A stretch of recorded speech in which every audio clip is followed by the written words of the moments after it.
Okay. You know, because there's a lot of Jewish people. Oh, yeah. We'll see if people actually catch on to that. Bernstein will. Bernstein will, of course. Welcome to Overtime, brought to you by KingsCast at www.kingscast.net. I'm Keith Korneluk. And I'm Chris Kalazewski. And we are not back from Staples Center. Why? It's the Florida Panthers. Who wants to go? Yeah, exactly. That's right, KingsCast. We're back for another awesome episode here to talk about the San Jose game that took place at Staples Center on Monday night. Also talk about the Florida Panthers game that took place tonight.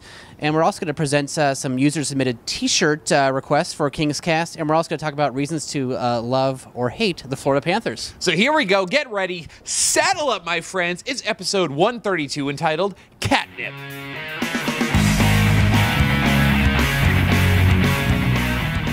All right, Kings fans. So back at Staples Center on Monday night, playing the San Jose Sharks, and you know, Keith, the Kings have really struggled against some of the elite teams in the West this season so far, which kind of is sort of indicative of their season so far. You know, lost to Detroit, lost to San Jose the first time up in San Jose, and lost to Chicago. So it's like, coming into that night, it was huge that they actually win this game. I mean, it was a big game. You know, we're talking about a team that's struggling on the outside, looking into the playoff picture, and had what was actually a fantastic game by the Kings, finally, complete. You know, Matt Berry actually said on his blog, he said, Jonathan Quick saved Terry Murray's job tonight. I don't know if that's actually true. It's probably not. Quick with his 4th shutout of the season, leading the league. Pierre LeBrun just kind of gave him a shout-out as, you know, people in the running for trophies, and, you know, Quick got an honorable mention. But yeah, you know, I mean, it was one of those games where, you know, you kind of had to win. I wasn't expecting one, and we did sort of barely. Yeah, definitely. Richards, of course, scoring his 11th goal, which is awesome. Talk about a guy who had a fantastic November.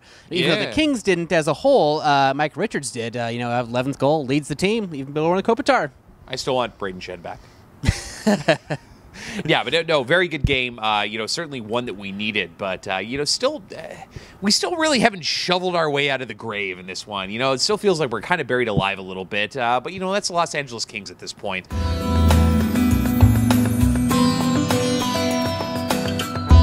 All right, Kings fans, so a lot of you have been buying our T-shirts online. Thank you very much. Thank you. Click on kingscast.net, shop right up top.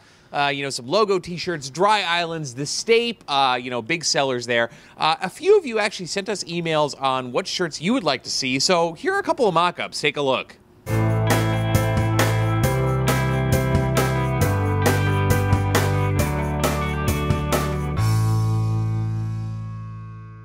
Coming into tonight against the Florida Panthers, and Chris, the story of the game was actually not, you know, the play of Kopitar or Jonathan Quick.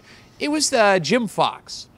Now, let me explain to you, Kings fans. So, you know, the referee goes over to the Florida Panthers bench, and I guess the little tiny ball in his whistle was stuck.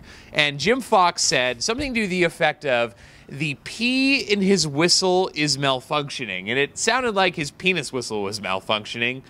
And then there was 30 seconds of dead air while, you know, Jim Fox and Bob Miller laughed. I mean, it was epic. We had the hashtag penis whistle trending for just a little while. Wow.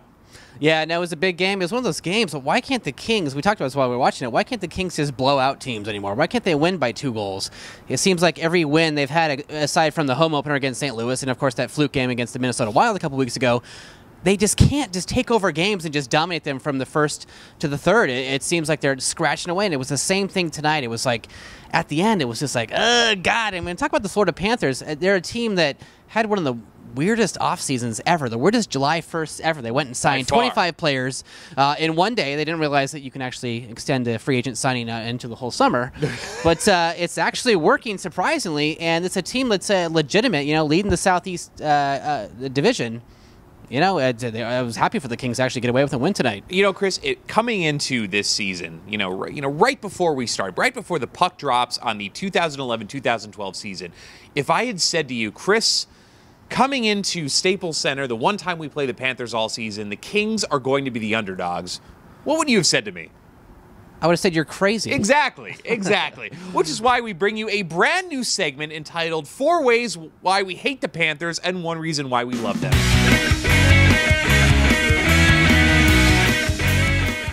All right, Kings fans, so the Florida Panthers, they play in the mosh. Seriously, they're in the middle of the Everglades. Their nickname is the Cats. Seriously, what can be more demasculating to a natural predator than calling them a cat? Oi! The Cats' overpaid 25 free agents are still at the cap floor. Welcome to Sunrise, Florida, Zach Parise and Jarrett Stoll, probably.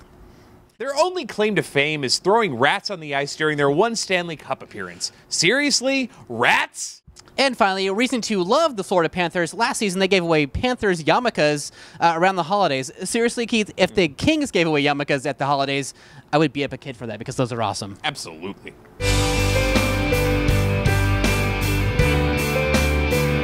All right, Kings fans, so hard to believe, but we are actually a quarter of the way through the season, which is insane. But, some of the biggest things that stand out to me, as a Kings fan are that the Kings are 24th in scoring. I guess it's not surprising going, from the offseason. We knew it was going to be a struggle, but 24th in scoring, that ain't going to happen. No, it's not. I mean, Kevin Westgarth and Kyle Clifford both have 1 goal, and that's 2 more total than Dustin Penner has. Yeah, no, sad. Also, Kings fans, Justin Williams and Drew Doughty actually have 1 less goal than Voynov. So our new home record now, as of tonight, beating the Panthers, is 8-6-1 at home. That is not elite. That's mediocre. That's, hey, we're 9th or 10th, and next year we're going to compete for that 8th playoff spot. But, Kings got to be better.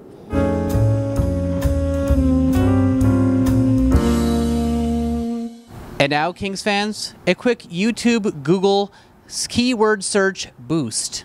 Here we go. Anze Kopitar. Drew Doughty. Dustin Brown. Mike Richards. Jack Johnson. Jonathan Quick. Staples Center. Staples. The Stape. Los Angeles Kings. LA Kings. The Los Angeles Kings Hockey Club. NHL. Hockey.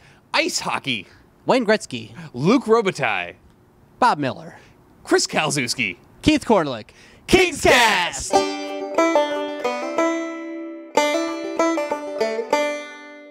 All right, Kings fans, we know you love us. You love what we wear. I stand up, you're like, hey, those jeans, Kornlick, there you go. I'm going to buy them. But tonight we're wearing Grinder threads. Here we go. We got Beer League here. We got Sniper right there. My fave. So take a look below. We got a link. Click on that. Get some Grinder threads tees. Brand new line out for fall and winter. Kalzewski, I see it's a home run for him. I do too. Love the new shirts. They have a Original 6 shirt. They have a Bobby Hull shirt. They also have a Checking Line shirt. Great stuff over there. Definitely must own. So we'll be right back at you next week after probably the Minnesota Wild game, so look forward to that. I'm Keith Kornlick. And I'm Chris Kalzewski. And don't forget to leave a video response or a comment down below. Thank you for watching Overtime by KingsCast.